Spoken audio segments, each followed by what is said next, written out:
Hari ini kita kedatangan tamu spesial banget guys, yaitu adalah Bapak Rahmat. Nah, waktu itu saya sendiri sebenarnya malah belum ada rencana untuk sekolah di Amerika pada saat saya kelas 3 SMA.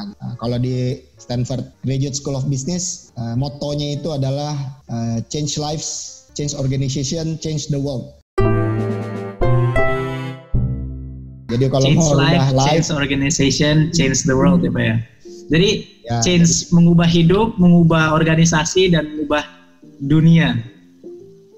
Ya, nah untuk itu tentunya kita diharapkan bisa menjadi leader-leader ya ke depan, dan tentunya leadership itu tanpa personal qualities, tanpa niat untuk berbagi gitu atau berkontribusi, ini juga menjadi tantangan ya, karena tentunya diperlukan leader-leader yang beretika dan sebagainya. Nah itu 3 hal yang disebut dicari. Nah, cara mencarinya seperti apa gitu? Mereka punya beberapa struktur ya. Intinya pertama tadi sama harus daftar dulu ya. Harus daftar dulu ya Pak, betul. Dalam pendaftarannya itu pendaftaran cukup rigorous ya. Formulirnya panjang dan dan tentunya ada tesnya juga buat teman-teman yang berbahasa Inggris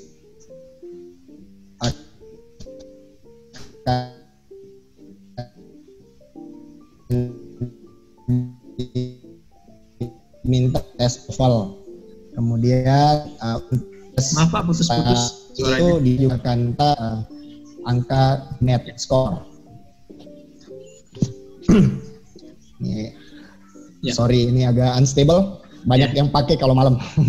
Gak apa-apa Pak. Ya, jadi tadi aplikasi. Kemudian pertama ada standardized test. Standardized test jika sekolahnya tidak berbahasa Inggris S1-nya, ya maka minta TOEFL biasanya. Kemudian tentunya untuk potensi akademik mereka commonnya itu minta GMAT, kadang-kadang juga ada yang bisa GRE ya. Itu untuk tes. Jadi habis itu dalam formulirnya itu ada essay ya. Essay-nya biasanya cukup panjang ya. Bagiannya macam-macam pertanyaannya itu beda-beda gitu. Tapi kalau Stanford ada satu pertanyaan yang nggak pernah ganti nih so far. Oh itu apa itu Pak? Ya. Pertanyaannya adalah what matters most to you and why? Apa yang paling penting bagi kita dan kenapa gitu ya Pak ya? Ya, jadi dia ingin menggali sumber energi dan sumber motivasi kita gitu, dan ini harus dijawab secara baik dan jujur ya. Baik dan jujur ya Pak ya. Karena kalau tarik tulis-tulis yang klise-klise gitu, ya orang pasti ketahuan gitu ya. Jadi kita intinya harus jujur, dan kita harus ibaratnya ya menjawab dengan hati lah ibaratnya Pak ya. Ya. Harus berkontemplasi gitu dan sebagainya. Ini saya sendiri sangat saya sampai sekarang masih simpan tuh essay saya. Sampai sekarang paling sekali-sekali saya baca-baca ulang. Kalau boleh tahu nih Pak, kalau boleh tahu waktu Bapak jawab itu what matter the most itu gimana Pak? Maksudnya bagaimana? Kalau boleh tahu ya, yang waktu itu Bapak bilang what matter the most itu apa Pak? Ini very personal. Jadi ya intinya, tapi yang saya lakukan itu mungkin prosesnya aja yang saya ceritakan. Iya, boleh Pak. Jadi saya akhirnya berpikir dalam hidup saya selama ini apa yang telah terjadi gitu ya. Apa hal-hal penting dalam hidup saya yang ibaratnya mengubah saya gitu, yang baik maupun yang buruk. Kemudian saya juga banyak berpikir ke depan itu mau ngapain gitu. Apa yang terjadi sebelum-sebelumnya dan ternyata apa yang membuat saya berenergi atau membuat saya tidak berenergi gitu ya. Yang mana nih akhirnya lebih fokus mungkin mau melakukan apa gitu. Jadi ini proses yang menurut saya sangat mahal ya. Jadi ya, Pak, kasarnya walaupun saya nggak masuk mungkin saya tetap dapat gitu. I still benefit dari proses itu. I see. Berarti lebih ke, kalau boleh saya tadi garis bawain, itu adalah katanya adalah apa yang membuat kita berenergi gitu ya Pak ya. Apa yang membuat kita berenergi sehingga kita bisa dan mencapai tujuan kita di masa depan kira-kira ya Pak. Ya, apa yang berenergi, apa yang buat kita merasa nyaman gitu ya, merasa benar gitu. Nah itu hal-hal itu tuh yang kita perlu dan bukan hanya ini ya, kita nggak bisa dalam proses itu baiknya kita jujur pada diri kita sendiri gitu. Biasanya kita bilang mau A ya, tapi ternyata dalam hidup kita ke belakang itu sebenarnya kita nggak pernah tuh melakukan A gitu ya. Berarti bukan itu. Jadi harus jujur ya Pak ya. Balik lagi kita harus jujur, benar-benar jujur. Terus ada Pak tanggapan orang lain itu misalnya kalau kita mau ke MIT atau kita mau ke Stanford gitu kan Pak. Apakah kita harus jenius gitu kan?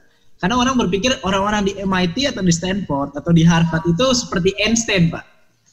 Jadi mereka berpikir bahwa kita harus pintar dulu, dan kalau kita nggak pintar atau kurang pintar ya mungkin nggak keterima gitu. Lalu ada juga dengan yang berpikir bahwa tentang uang sekolah Pak. Jadi sebelum mereka daftar ada yang cari juga tentang uang sekolah dan mereka lihat wah jumlahnya besar juga gitu kan. Nah mereka lihat jumlahnya besar, akhirnya mereka terdiscourage untuk bisa apply. Dan sebenarnya yang banyak orang bilang itu kita sebenarnya ya, dan juga yang Bapak bilang tadi bahwa kita apply dulu saja gitu kan Pak. Jadi bagaimana Pak tanggapan Bapak dengan orang-orang yang bilang apakah benar kita harus jenius untuk bisa ke MIT dan Stanford yang harus pintar banget, dan yang kedua bagaimana dengan beasiswa atau financial aid di sana untuk menutupi dari besarnya uang yang diperlukan gitu Pak. Ya, pertama soal jenius ya. Saya terus terang nggak tahu gitu, saya nggak pernah properly tes IQ gitu ya. Jadi apakah saya jenius? Nggak tahu juga gitu. Jadi kalau misalnya dibilang harus apa enggak, kayaknya sih nggak harus ya. Nggak harus ya Pak ya. Tapi kalau mau dibilang begini, saya juga nggak tahu. Misalnya kita bilang pinter ya, pinter itu apa sih itu? Iya. Kalau saya selalu bilang pinter itu tahu duluan. Tahu duluan ya Pak ya. Oh iya, ini bagus nih Pak poinnya Pak. Jadi pinter itu tahu duluan gitu ya. Jadi orang yang punya informasi lebih awal, mereka bisa ibaratnya bisa dibilang pintar gitu ya Pak ya. Ya kan, kalau misalnya di sekolah ini pintar banget, kenapa? Ya dia bisa jawab pertanyaan di ujian, artinya dia tahu gitu, dia tahu. Iya Pak. Jadi, setuju sih Pak. Tahu duluan. Ya. Setuju. Makanya saya mencoba share-share informasi kan seputar kuliah ke luar negeri supaya orang lain menjadi pintar ibarat. Salah satu tujuan saya. Ya. Nah, tapi memang gini, mungkin ada aja kemampuan ya. Yang tadi kalau pakai istilahnya Stanford tadi itu intellectual vitality ya. Iya Pak. Saya nggak bisa bilang secara detail ya. Terus terang saya dipilih oleh MIT, saya juga nggak tahu. Gitu. Selain yang dia beritahu ke availability of information ya, yang dia sebut gitu ya di websitenya dia dan sebagainya gitu. Saya hanya juga bisa cerita apa yang saya lakukan, apa yang saya lewati gitu untuk beberapa hal yang bisa berguna. Nah, tapi bayangan saya ya, filosofinya universitas atau tempat sekolah yang prestisius itu dia punya limited seats ya, dia punya kapasitas yang terbatas. Sehingga dia ingin memastikan setiap orang yang masuk itu satu dia bisa sukses ya, ya bisa sukses kalau dia sudah keluar gitu kan. Dan bukan hanya untuk dirinya sendiri, tapi juga untuk teman-temannya, bisa membantu teman-temannya dan juga bisa membantu masyarakat gitu. Atau mungkin bahasa ininya bisa bikin bangga lah gitu alma maternya, bukan yang bikin malu-maluin. I see. Jadi ya. Ya, jadi tentunya ada beberapa kualitas yang dicari gitu ya. Jadi kalau dibilang harus jenius, menurut saya mungkin bisa bilang enggak harus. Tapi kalau dibilang saya nggak punya prestasi, nilai jelek dan sebagainya, pokoknya nggak ada yang kelebihannya dan sebagainya gitu, nggak ada ini, ya mungkin juga ini pertanyaan yang simpel aja. Dalam kondisi kapasitas terbatas ya, misalnya ada 1.000 kursi, ya nggak bisa orang yang daftar diterima semua. Akhirnya digunakanlah beberapa parameter gitu untuk memilih ya. Dengan kira-kira siapa sih yang paling punya kemungkinan besar untuk sukses gitu. Jadi bisa macam-macam tadi. Mungkin dia bukan orang yang paling pintar gitu. Orang yang IQ-nya misalnya 200 lebih, apakah pasti masuk MIT? Mungkin iya, mungkin enggak. Kalau dia nggak punya tadi yang lain, misalnya dia kelihatannya nggak bisa kerjasama sama orang, malah bikin berbahaya dan sebagainya, itu hal-hal yang itu juga akan perlu dilihat ya dan diakses oleh sekolah-sekolah itu. Jadi of course mereka akan lihat tentunya kemampuan kita untuk bisa ngikutin nggak sekolahnya, bisa belajar nggak. Kalau diajarin oleh profesor-profesor ini bisa nangkep nggak sih? Terus habis itu bisa nggak nanti ke depan dia kembangkan ilmunya gitu. Nah, apakah itu jenius apa enggak? Ya mungkin enggak, tapi dia juga perlu ibaratnya punya kemampuan tertentu ya, level tertentu untuk bisa itu. Terus dia bisa nggak bekerja dengan disiplin? Karena ada juga yang dia pintar banget, begitu masuk dalam perkuliahan dia nggak bisa ngikutin karena dia nggak punya disiplinnya. Dia ngerasa kalau dia nggak suka dia nggak masuk, dia nggak kumpulin tugas gitu, akhirnya nilainya juga jelek dan bisa mempengaruhi orang lain dan sebagainya. Jadi kita lihatnya tuh lebih ke total package ya. Jadi ini saya sih selalu bilang kalau misalnya memang punya tentunya kemampuan intelektual tertentu, kemudian punya semangat, punya drive gitu ya, saya akan rekomen untuk mencoba. Karena tapi ya tadi saya nggak tahu caranya orang bisa keterima di sekolah yang top di dunia atau dimanapun. Tapi saya tahu yang pasti untuk tidak keterima adalah tidak mendaftar. Tidak mendaftar. Jadi harus mendaftar dulu ya Pak ya. Jangan lupa untuk daftar. Dan kita harus punya, jadi memang karena tadi sekolah top, namanya juga sekolah top pasti punya kursi dan kursinya juga terbatas. Jadi memang mereka ada parameter yang mereka gunakan untuk menseleksi ya Pak. Tapi apakah kita harus jenius tapi kita nggak ada ibaratnya tidak punya akhlak gitu kan, atau tidak punya kemampuan berkomunikasi dengan orang lain, atau mungkin kita juga tidak punya semangat atau tidak driven tapi kita pintar luar biasa, itu belum tentu juga bakal diterima. Jadi intinya belum tentu orang yang pintar pun diterima, tapi ya ada parameter tadi ya Pak intinya. Iya Pak. Kalau untuk mungkin biaya itu ya Pak. Sebelum itu saya ada tambahan sedikit ya. Ini boleh, Pak. Personal aja ya. Untuk ukur-ukur ya biasanya. Kadang-kadang itu ada beberapa sekolah itu mempublish, mereka punya statistik penerimaan. Jadi dia bilang biasanya nih TOEFL anak-anak yang masuk sini TOEFL-nya segini, terus nilai tesnya segini gitu ya dan sebagainya. At least buat saya biasanya intip-intip juga itu gitu, kayak kayaknya kok gue nggak terlalu jauh nih, kayaknya masih masuk. Nah di situ saya ibaratnya lebih pede. Tapi kalau misalnya tadi ya dari sisi rata-rata kita itu masuknya pencilan kiri gitu ya. Jauh banget 2 standar deviasi dari situ ya. Mungkin kita juga perlu berpikir lebih realistis ya untuk cari itu dari sisi penerimaan. Ya. Oke, Pak. Kalau untuk biaya tadi gimana ya, Pak? Ya. Nah, biaya ini memang sangat menarik ya. Terus terang buat saya secara pribadi ya, kalau misalnya saya juga nggak ditawarin beasiswa dulu, saya juga nggak berani daftar ya, karena saya nggak tahu.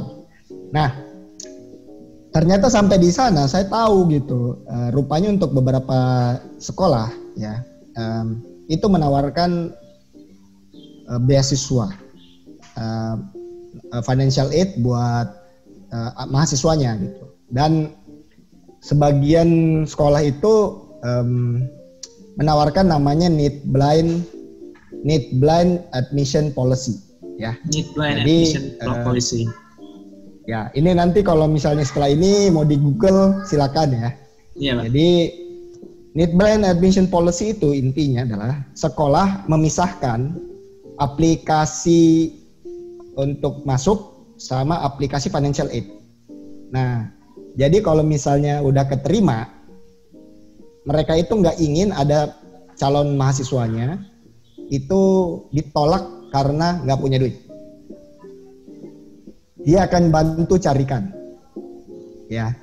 Bentuknya bisa macam-macam, bisa dikasih grants atau kombinasi ya. Biasanya kombinasi. Nah ini mungkin yang paling saya paham ya. Itu MIT itu adalah salah satu dari sekolah itu.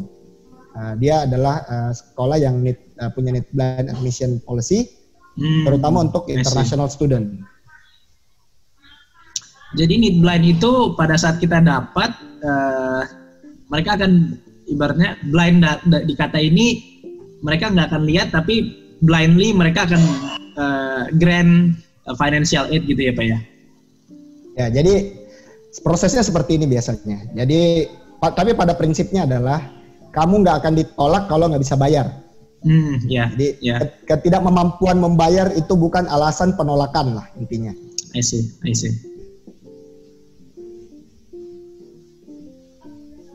Ya Pak, oke. Ya. Nah, jadi caranya seperti apa? Misalnya kalau di MIT ya, saya pikir Stanford MBA juga kayak seperti itu. Stanford University S1-nya unfortunately hanya itu untuk kayaknya untuk US citizen ya. Tapi untuk internasional mereka nggak mereka ada pertimbangan, bisa tapi nggak full. Tapi kalau MIT setahu saya ada beberapa sekolah, MIT, Harvard, setahu saya, Yale, itu Princeton kalau nggak salah, bisa di Google tuh, need blind admission policy untuk US. Need blind policy. Policy. Jadi kalau di MIT seperti ini bentuknya. Jadi misalnya kita udah keterima di MIT, mereka akan mengirimkan surat selain itu, dia akan bilang, hey Dimas gitu, kamu keterima nih di MIT. Kamu butuh financial aid apa enggak? Oh, malah ditawarin ya Pak ya? Ditanya gitu. Nah, habis itu tentunya ini berdasarkan kebutuhan. Jadi biasanya akan diminta data-data kemampuan pribadi ya. Ibaratnya pertama, kamu bisa bayar berapa gitu. Kamu atau orang tuamu bisa bayar berapa gitu. Kalau S1 ditanya orang tuanya, kalau S2 ditanya waktu saya di MBA, saya ditanya tabunganmu berapa gitu. Karena kan udah pernah kerja kan. Iya. Dan kita nggak boleh bohong juga ya Pak ya.